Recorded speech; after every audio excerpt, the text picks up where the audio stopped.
We're brought here today by the love that Sarah and Davis share for each other. We're going to be so happy. We'll be so happy. I'm gonna crush it at being a husband.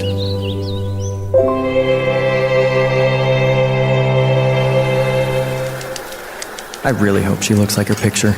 Pete says she has a good personality. That's a red flag. Davis? Whoa, that is one beautiful personality. Cutie alert. Thank you, Pete.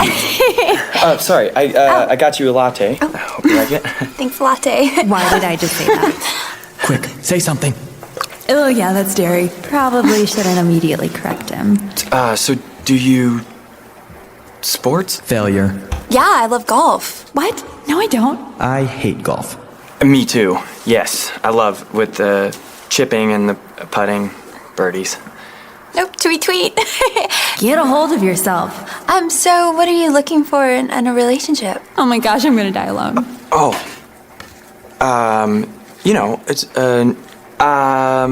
Someone just like me. Someone who's just kind of their own person. Someone pretty adventurous. Someone who likes to stay at home. Someone who'll just listen to me. Someone who doesn't talk too much. Someone who isn't intimidated by how much money I make. Somebody who doesn't mind how little money I make. He looks like a good dad. Hope she doesn't want kids, like, soon. It's, like another person. Oh, that's me. I mean, me too. I think I love her. Yeah. Wow, time flew by. It's over? Think fast. Oh, yeah. Oh, yes. Yeah. You gotta... do you want me to... maybe... Should I give her a hug? Is that weird? No. Okay. No, kiss. Okay. No, wait. Oh my gosh, what do I do? This is great. What is happening? Go. Okay. Ooh, he smells good. Well, I'll just see it. Well, you messed that up. It's okay. We'll crush our second date. So we are in part 3 of what do happy couples know? And so the question is, what do happy couples know? And here's what happy couples know. That over time, and sometimes initially, but oftentimes eventually, that our hopes, dreams, and desires become expectations. And they become expectations when we take our hopes, dreams, and desires, which seem so light and so happy and so tangible and so easily fulfilled, and we hand them to somebody else, and it feels like that. And so from my perspective, it's hopes, dreams, and desires. I mean, who wouldn't want to, organize family the way I want to organize family, resolve conflict the way I want to resolve conflict? I mean, I know exactly how we're going to do money and budgets or no budgets. I know how many kids we're going to have and when we're going to have them. I know I'm going to get to keep my car and you're going to drive whatever, and I know where we'll live. And so we all come into our relationships with hopes, dreams, and desires. And from our perspective, that's what they are. But from the perspective of the person on the other side of me, or the other side of you, or the other side of Sandra, it begins to feel like and look like expectations. And then what was meant to be enjoyable becomes transactional. And when the relationship becomes transactional, it's not as much fun anymore because everybody's negotiating. And we did it your way last time. It's my turn to do it my way. It was your family last time. It's my family this time. You got to spend extra on, hey, you blew the budget. I get to blow the budget, and back and forth. And now we're negotiating. And now it's debtor. And the problem with transactional is the best negotiator in the relationship always wins because it's a negotiation. So the best negotiator continues to win. He always wins, she always wins. I had my plan, I knew exactly what I was gonna say. I had my approach all planned out, and she won again, he won again. And the problem is in a relationship, when someone wins, the relationship loses. In a relationship, when I win, we loses. When you win, we loses. But the problem is we all bring this stuff into the relationship and we just can't help it. It's absolutely unavoidable. And it's not just, the kinds of stuff that you can put in a box. A lot of it is intangible. It's things that maybe you haven't thought through, but they're kind of on the emotional, intangible, relational side of things. When you think about, future successful, happy relationships, you think about things like this, right? I mean, you want to be respected. I do. You want to be desired. You want to be admired. I mean, us guys, we want to, whoever we spend our life with, we want them to think that we have what it takes. And the reason we want them to think we have what it takes is because about every other hour of every other day, we wonder if we have what it takes. But I want Sandra to think I have what it takes. We want to be cherished, protected, defended. We want to be trusted. I don't want somebody always checking up on me, and I want somebody who's trustworthy. I want to be prioritized. You don't want to compete with his car. You don't want to compete with her job. You don't want to compete with his income. You don't want to compete with her family. You want to be pursued. You want to be attracted to. I mean, there's all these things, and the list goes on and on and on. And these are good things. And these are good things. In fact, some of these things I think are a reflection of the image of God in us. So this isn't a good, bad thing. This is just a thing. But the question is, what do we do? And how do we handle this? This is just an ongoing relational dynamic. So last week we said, and the week before that as well, we said that happy couples know that in order to keep hopes, dreams, and desires, to keep them from feeling like expectations, you have to make a decision. And the fundamental primary decision that you make is, he doesn't owe me. She doesn't owe me. Yes, this is what I desire, but I'm not expecting him. I'm not expecting her. He doesn't owe me. She doesn't owe me. And then last week, we looked at what I think is the most powerful relational dynamic in the whole world. The whole idea of mutual submission. That in a Christian marriage specifically, it is a race to the back of the line. In a Christian marriage, it is a submission competition. Everybody's trying to put the other person first. And if you argue over how can I put you first as opposed to how can I get to the front of the line. In a submission competition, in that kind of relationship, we talked about that whenever it becomes a tug of war over expectations and desires and wishes and dreams, that happy couples know, in order to win, the only way to win is to drop your end of the rope. Because in dropping your end of the rope, you put yourself in the back of the line. But it's scary to go first. But happy couples know that you have to go first in order to be last, in order to win in the relationship. So today, what do we do with these? And the good news is Peter tells us. Now, Peter was a follower of Jesus, one of Jesus' original followers. In fact, some of the most famous stories in the New Testament have to do with Peter and all the cool things Peter did. Peter had a big mouth. Peter got in trouble. Peter talked too much. Peter was a coward at the end. And in the end, he was one of the first two people to look into an empty tomb and realize that Jesus had risen from the dead. Now, Peter is somebody we should listen to, not only because he spent 3 or so years listening to Jesus. And by the way, everything Jesus taught doesn't show up in the Gospels. The Gospel writer John said, hey, if I had written everything down Jesus said, it would take up all the books in the world. So Jesus taught so much about so many things, and Peter was there for all of it. And then after Jesus left the earth, Peter went on to help other people become Christians and to teach what Jesus taught. But he faced extraordinary persecution, and eventually his life was taken from him, probably under Nero in the city of Rome. So he knew what it was like to be with Jesus. He knew what Jesus taught, but he also knew what it was like to face extraordinary hardship. And so Peter tells us exactly what to do with all the things in our box, because he gives us a relational principle that is not specific to marriage and specific to romantic relationships, but it certainly applies to those, as we're about to see. Now, I ought to warn you though, what Peter says is a little weird, okay? And what Peter says may be a little uncomfortable for you. And what Peter says may just seem so religious, you're not sure you want to embrace it. So I just want to invite you, if you would, to put down your skepticism for just a few minutes, put down your objections for just a few minutes, and listen to the words of a man, who knew Jesus. And besides that, the alternatives to what Peter suggests, they don't work either. I mean, what are you going to do with this stuff, right? What are you going to do with this? You're going to ignore it? You can't ignore it. If you just ignore it, you're going to become unhealthy. You're just going to be a pretender, and pretenders are no fun to have in a relationship. And eventually the person you're in a relationship with is going to think you're getting kind of weird. And if you just give and never acknowledge what's in your heart and never acknowledge perhaps the God-given desires that rattle around in your heart and your soul, eventually you're going to get worn out.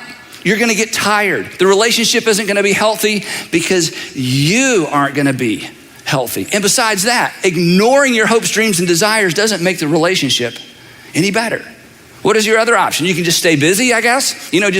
Pour more time into tennis, more time into golf, more time into work, more time into the kids, more time into hunting, something that just keeps you apart so you just kind of show up like roommates. But that's not what you got into this for.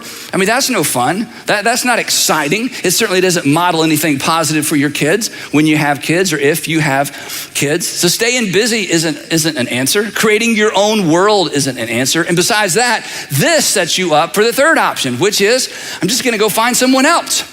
Now, if you're dating and you're just a few months in or a few weeks in, or you're not engaged yet, you're just kind of moving in the direction of maybe a permanent relationship, and it dawns on you that your hopes, dreams, and desires are nothing like the person you're dating's hopes, dreams, and desires, then you probably should change relationships or maybe get out of that relationship, because there's time and you have that opportunity. And this is very, very, very important.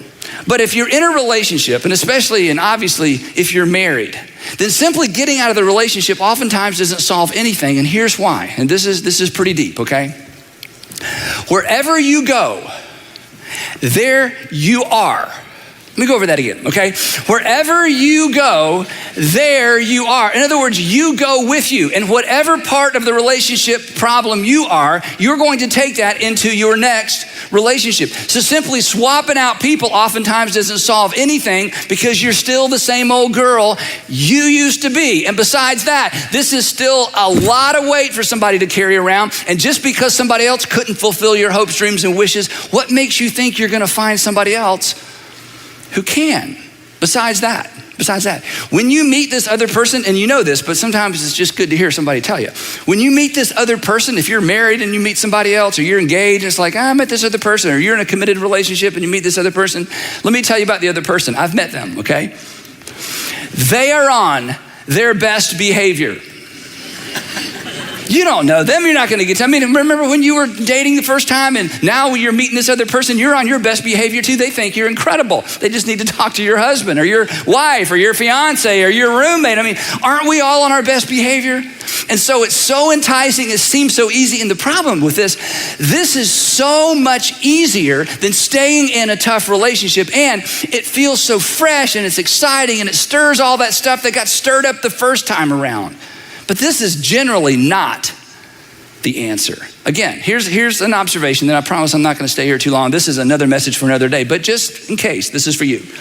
People don't rush into a new relationship because they're eager to give their lives to someone. In other words, the person that you're thinking about getting in a new relationship with, okay, you're not anxious for that new relationship because it's like, wow, I just want to know what his or her hopes, dreams, and desires are. I need a new relationship so I can help somebody else fulfill their hopes, dreams, and desires. That's not why you're looking for something new. And by the way, that's not what they're looking for either. People don't jump into new relationships because they're trying to give their lives away. The problem with my relationship is I just can't give my life to my husband. I can't give my life to my wife. I just can't give my life to my fiance. I got to find somebody else. That's not what's going on, is it? I mean, come on, let's be adults. Let's be honest. You're hoping to get something that you aren't getting. You're hoping to have something happen on the inside of you that's not happening on the inside of you. You're hoping to get some of the stuff in the box that you're not getting, even though it's been in your box for a long, long time. So be honest. This isn't about giving of yourself. You may just be looking for somebody to get the stuff from and get the affection from and get the affirmation from that you're not getting in your current relationship. And you should at least know that, and you should be honest enough with yourself to acknowledge that, which means you're gonna hate me for this, but if you are dating someone who is recently divorced, time is your friend. If you are recently divorced and you're dating someone, time is your friend. In fact, the only rule I have for our pastors and our staff in terms of who they marry or remarry, my only rule for all these years has been not to do a wedding for anyone who's divorced and has been divorced for less than 2 years. You say, Andy, why 2 years? And it's because I don't think I can talk people into 5 years. That's why 2 years, okay? Because if I can talk you into 5 years, I'd talk you into 5. And let me just tell you, I've been doing this a long, long time. Time is your friend. But come on, let's be honest. Why do we rush into another relationship? It's not because we just want to be selfless with someone new. Is it? No. It's because I got this dang box and I am tired of lugging it around and I'm ready to hand it to somebody new. Because I think she's gonna do it better, he's gonna do a better job. Now again, we don't think this way, but come on. You just gotta be honest about this stuff, right? So, when you start feeling pressure in this new relationship with this new person, when you start feeling pressure to perform, when you start feeling pressure to maintain, when you start feeling pressure to, step it up, you probably need to hit pause. And you may need to hit eject. And if your mama said hit eject, you need to hit eject, okay? Because she knows. And if 2 or 3 of your friends have come to you and said, okay, he's really cute, but hey, okay, if 2 or 3 friends of you, they're red flags, come on, pay attention. Just getting into a new relationship doesn't mean anything changes except the face and the address and the complexity perhaps of the problem. So, okay, back to what we're talking about. So the question is for today, what in the world do we do with this stuff? And as I said, Peter tells us, and in one of his letters that he wrote to Christians in the first century, he picks up on this, put others first idea. He doesn't use the phrase mutual submission like the Apostle Paul did. He uses a different term. So we're gonna jump into this passage and make this super practical. So here's what Peter says. This is powerful. He says, all of you, clothe yourselves, that is put on so that you're characterized by. All of you clothe yourself with humility toward one another. It's a general relationship principle that we're gonna apply to romantic relationships in just a minute. In other words, clothe yourself with humility. That means go small. That means go others first. That means go to the back of the line. That means at every relationship iteration, at every point of decision, at every transition, anytime there's a potential conflict, here's what you're supposed to do. You should ask yourself, what would a humble person do?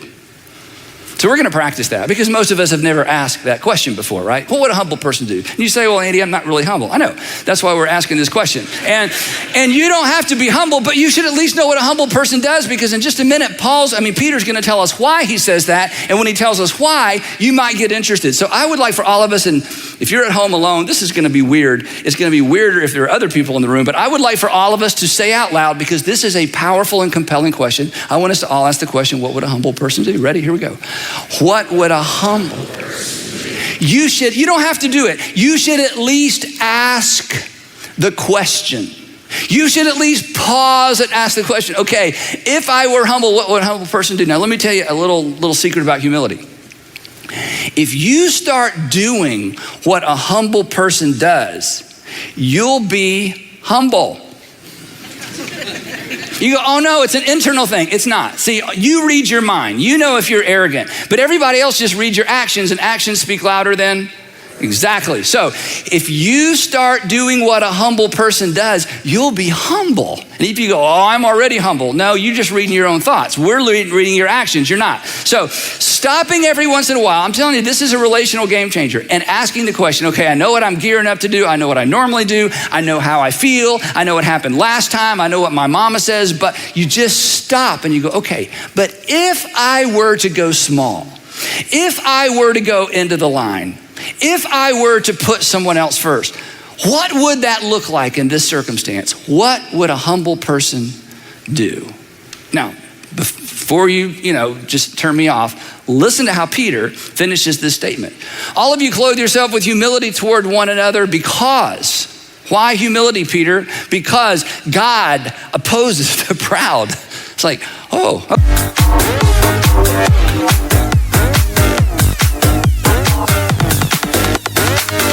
Let me break it down.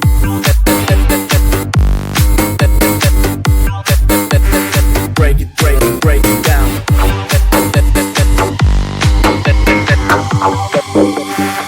Em được ngã lưng lên một chút.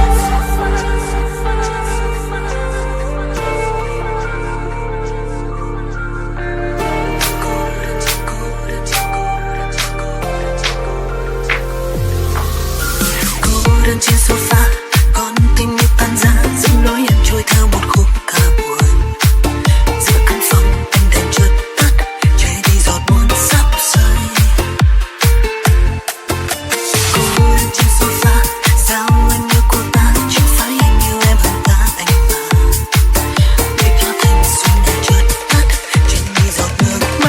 Okay, yeah, what would a humble person, in other words, do you really want to be in opposition to God? In fact, some of you would say the reason I don't believe in God, I'm not so sure about a personal God. Part of it is, you've stiff-armed God a little bit. And Peter, who knew Jesus, who was the Son of God, said that God pulls back from proud people, that God leans away from and leans back from proud people. And before you judge God too harshly, that's what you do as well, right? I mean, you're not drawn to arrogant people, right? Don't you pull back? Don't you kind of resist entitled people, demanding people who are always trying to squeeze out of you whatever they can get out of you for their benefit, and they only think about themselves and they rarely think about how their behavior impacts you? But look what he says. God opposes the proud, but he shows favor or grace. In fact, grace is actually a better translation of this word. He shows grace or favor to the humble. Now, this is an extraordinary promise, and in the English text, it's a little hard to see how this is a promise, but here's what this means. Peter says that when you humble yourself in a relationship, it is an invitation for God to give you the strength you need, the endurance you need, the power you need to maintain and to do the right thing. Because humility is an invitation to God. Humility is an invitation to God. Humility throughout the Old and New Testament, humility, and perhaps you've experienced that. Humility, when we go small, when we go back of the line, when we go others first, it is an invitation for God to do something extraordinary in our lives and in our relationships. So he says this, let me say it again a different way. Peter says, humble yourselves, therefore, under God's mighty hand. Not under God's mighty hand like, gotcha, not that kind of under God's mighty hand. To be under God's mighty hand is to be under the canopy of his protection, is to be under the canopy of his authority. He says, when you go humble, you are basically backing into the safest place you could be because God leans into the humble. God leans toward the person that says, what is the humble thing to do? What would a humble person do when she says, when he says, when he doesn't, and when she does? And this is an imperative. It's when you want to power up, when you want to get demanding, when you want to defend. He says, nope.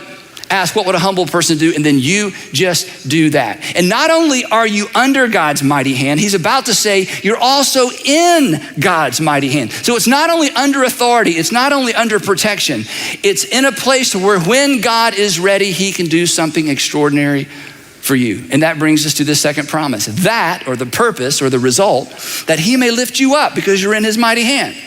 God, I've done the humble thing. I've done the submissive thing. I've done the others first thing. I've placed myself in your mighty hand. And God says, and when the time comes, when the time is right, you've put yourself in a position to where I can lift you up. Now, you hear all that and you think, okay, you're the preacher. I'm sure that makes perfect sense to you. I have no idea what you're talking about. Okay, I didn't even think God had hands. In fact, I read somewhere in the Bible where he had wings. So does he have wings or does he have hands, okay? Is God an eagle? Is God a lion? Is God what? God's mighty hand, like I'm supposed to go home and say, God, give me a hand. What does this even mean? So I think when Peter was writing this made perfect sense to him because of the context and culture he was in. I think he's writing this and he realizes, okay, this is probably way over everybody's head.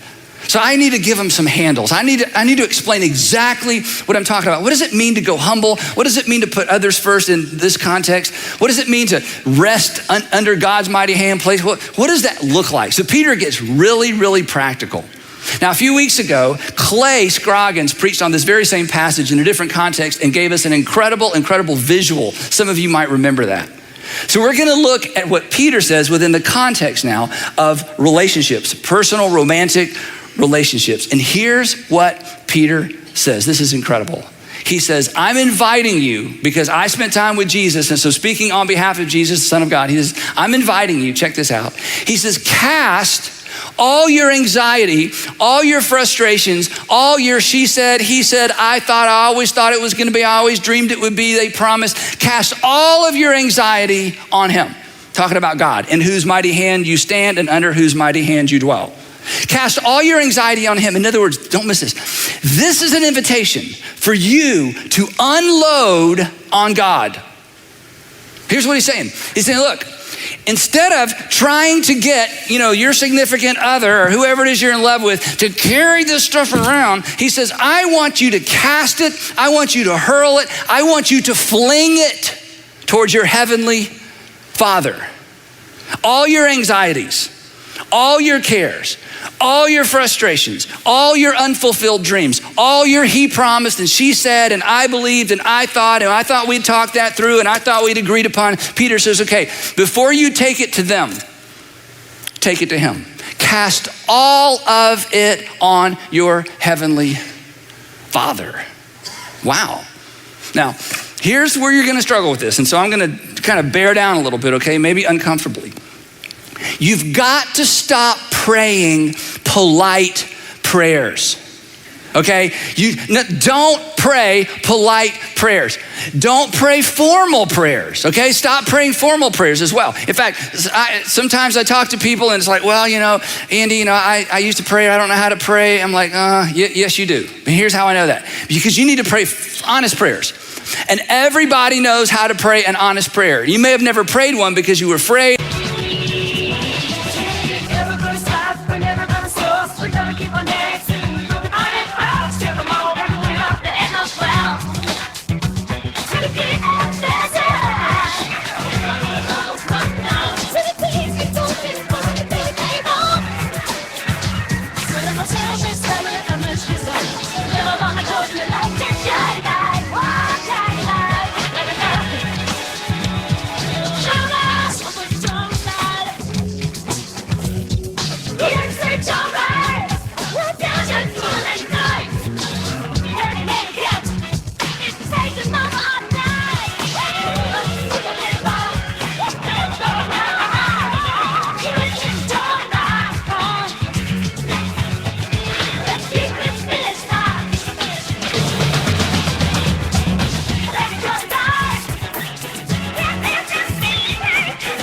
Or because you memorized prayers as a child, or because the only prayers you pray are behind the steering wheel or while you're putting on makeup or at the meal. But Peter's like, okay, forget all that. I'm talking about some different kind of praying.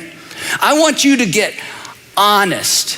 In fact, when it comes to praying about this kind of stuff, you need to get on your knees by yourself. You go, Andy, that's weird. I said, I told you part of this is going to be weird. Let me tell you why. You need to be on your knees because you know what being on your knees demonstrates? Humility. And in some cases, if you're desperate, you need to raise your hands. You go, okay, that's really weird. Do you know why you need to raise your hands? Who raises their hands? Children. Children. Oh, let me pick you up. When you go to pick a child up, what do? They raise those hands. They're saying, I'm dependent on you. You say, okay. I think I'll just maybe find a comfortable chair. Now look up here. This is very important. You say, is the posture of prayer important? It's very important. Let me explain why. Because your brain is connected to your body. Your brain is connected to your body. Your body is connected to your mind. And your posture sends your mind, and your mind sends your body signals. Now you know this, and some of you studied this. Some of you could come up here and explain this better than I could. In his incredible book, Love Does, Bob Goff tells this incredible story. He was an attorney for many, many years. And when he was doing depositions, or when one of his clients was being deposed and having to go through a deposition, here's the advice he would give them. He would say, when we get there, I want you to sit at the table. I want you to put your hands in your lap. I want you to rest your arms on your knees, and I want you to open your hands and do not close your hands. Because it is virtually impossible to be defensive with your hands open. What happens to your hands when you start getting defensive? What do? They start going like this. You just tried this at home. In fact, some of you, you're gonna get home and you're gonna notice everybody sitting around the table and it's like trying to eat like this because, I'm not getting defensive. There's something, I'm telling you, there's something about your posture. And when you decide, I'm gonna get in the habit of casting all my hopes and dreams and desires on my Father in heaven, you should be in a posture of prayer that signifies submission. And if it's a tough season in that relationship, you may need to lift your arms because your lifting of your arms is a sign of desperation. In other words, here's what Peter's saying. He's saying, look, you're gonna take all this energy somewhere, start with your Father in heaven, not the guy down the hall, not your wife in the other room. Don't wait for that garage door to open and get ready to unload your hopes, dreams, and desires. You start with your Father in heaven and you pray this out loud. I told you this is gonna be weird, but let me just tell you something. If you're in any of our rooms, if you're in any of our gatherings, I would bet you just about anything. There are people within 10 people of you who could come up on this stage right now and tell their story about how they learned to pour out their heart to their Heavenly Father. And here's what they would say. They would say, it was that habit. It was those prayers of desperation. It was those honest, impolite prayers where I found the strength to carry on. I found the strength to endure. I found the ability to take one more step. I found the ability to go back into that relationship. I found the ability to listen. I found my strength on my knees in the small place so that I could experience the peace of God and the presence of God. And sometimes it was almost like the power of God in the difficult times. Now, Peter didn't make this whole cast your cares on the Lord thing up. He actually lifted this from one of David's Psalms written hundreds of years earlier. So, because I know some of you have never prayed honest prayers, again, you say, well, I don't know how to pray. You do know how to pray. You just haven't done it like this. Because if you've ever been mad, you know how to pray. If you've ever lost your temper, you know how to pray. If you've ever told someone off, you know how to pray. That's part of what praying is. And the thing is, Peter, this is powerful. You see, one day Peter and the guys, the disciples, they would watch Jesus go away and pray, and then they would pray and they would look at each other and they would say, I don't think we're doing it right. Now, these were Jewish boys who'd memorized all kinds of prayers, but they would watch Jesus pray and they were like, it's different. I mean, it's like he's over there in a wrestling match. I mean, he gets kind of loud. I think we should move further away, right? I don't know if we should overhear this. And so one day they went to Jesus. This was their praying and his praying were so different. One day they went to Jesus. You remember this maybe if you grew up in church, and they said, Jesus, teach us to pray, which means we've been praying. We don't pray like you. We don't think we're doing it right. So all these years later, Peter says, okay, I learned a few things about prayer. Unload on your Father in heaven. Cast, throw, fling it all at him. So anyway, he lifts this little phrase out of the Psalm of David, getting back to that. And so what I want to do real quickly, I want to read you a bit of this Psalm where he got this, because it's a great example of what I'm talking about. Now, when David would write, he's a poet, he's a warrior. I mean, he's been covered in the blood of his enemy. I mean, he's a king, he's a shepherd, been there, done that. He's an adulterer, he's forgiven. I mean, he's a father, he's a grandfather. He's all these different roles. And yet time after time after time, he would recenter himself on his relationship with God, and he would write his prayers. And his prayers were kind of like journals and prayers and rants all mixed together. And God, the scripture says he was a man after God's own heart. So I think we all have permission to do this. So here's an example of what I'm talking about, okay? This is David. If an enemy, not a friend, if an enemy were insulting me, I could endure it. That's what enemies do. If a foe were rising against me, I could hide. But it is you, he's writing this down, but it is you, a man like myself, my companion, my close friend. I can't believe he would do this. I can't.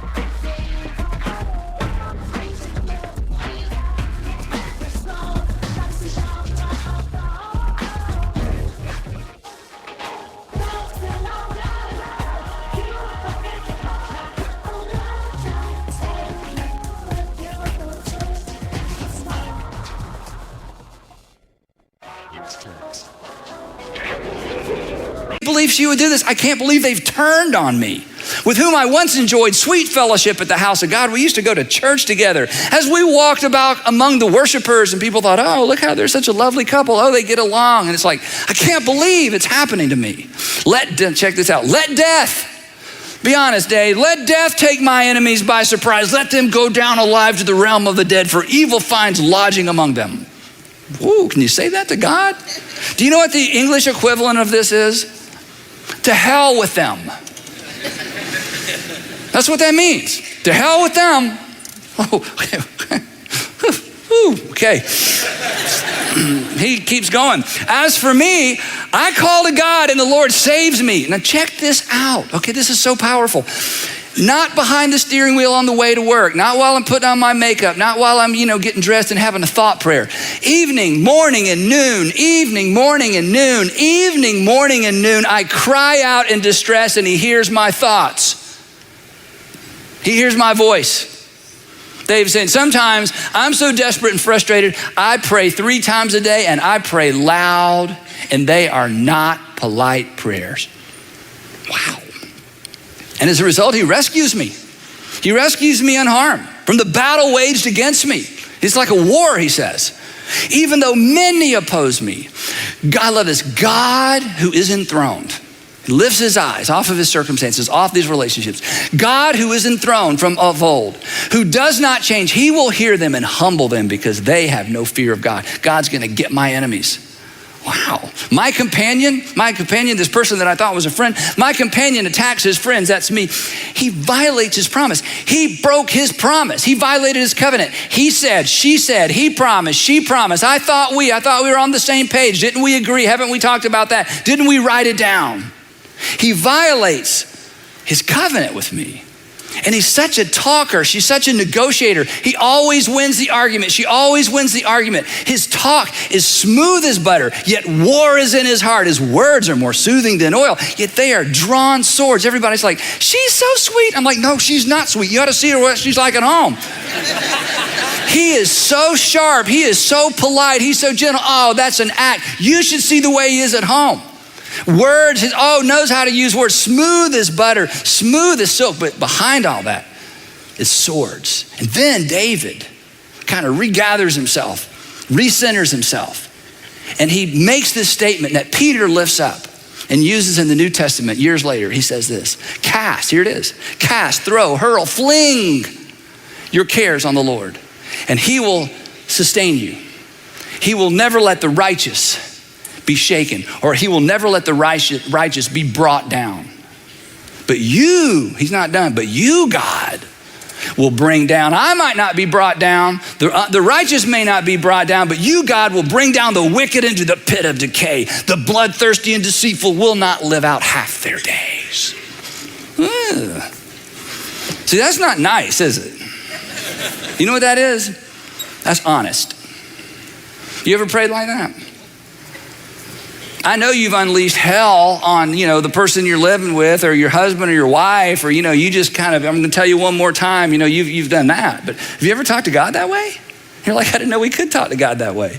Look, if you've never been that honest with God, my friends, you've never opened your heart completely to God. He doesn't want polite. He wants you. And that's part of humility. It's heart wide open. God, I am so frustrated. I am so fed up. I am so done. I am so over it. God, I wish I'd never met him. I wish I'd never married her. I wish I'd never slept with him. Well, there's that. Okay, I wish I'd never met him. I'm just so over it. And I need you because I don't know what to do. I mean, this isn't unrealistic. We talked about this. God, I need you. And here's the thing, and understand this. If you didn't have permission to be that honest with your parents growing up, especially with your father, don't you talk to me that way, one of those deals, this is gonna be hard for you. And I've been doing this a long time, and when my kids hit that age where they just had some things to say, I told Sandra, it's okay. I am honored, and I always tell them when they would just lose it at me, on me, because of me, whatever it might be, I would just absorb it. And when they were finished, I would say, thank you. Thank you for honoring me with what's inside of you. And you're thinking, you're making that up. You didn't do that with your teenage kids. Yes, I did. And you know why I did it? Because I've known for a long, long time that my Father in heaven invites that kind of feedback from me, even when I'm wrong, even when I'm misguided, even when I don't see the world the way the world really is. And I decided a long time ago, before my kids ever hit adolescence, you know what? I would rather them bring it to me fearlessly than to shut it down and let all that energy go somewhere else. But here's the best part of all. This is so powerful. And if you've been away from church for a long time, or you've been out of church for a long time, or you're skeptical, I get that. If I were you, I would be as skeptical as you are. If I went to school where you went to school, I'm sure I'd have the same, thoughts and doubts. And if I was raised the way you were, I'm not critical at all. I mean, we are where we are because of things in most cases we had no control over. I get that.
But if you're the least bit open, this next part, this is gold. This is so powerful.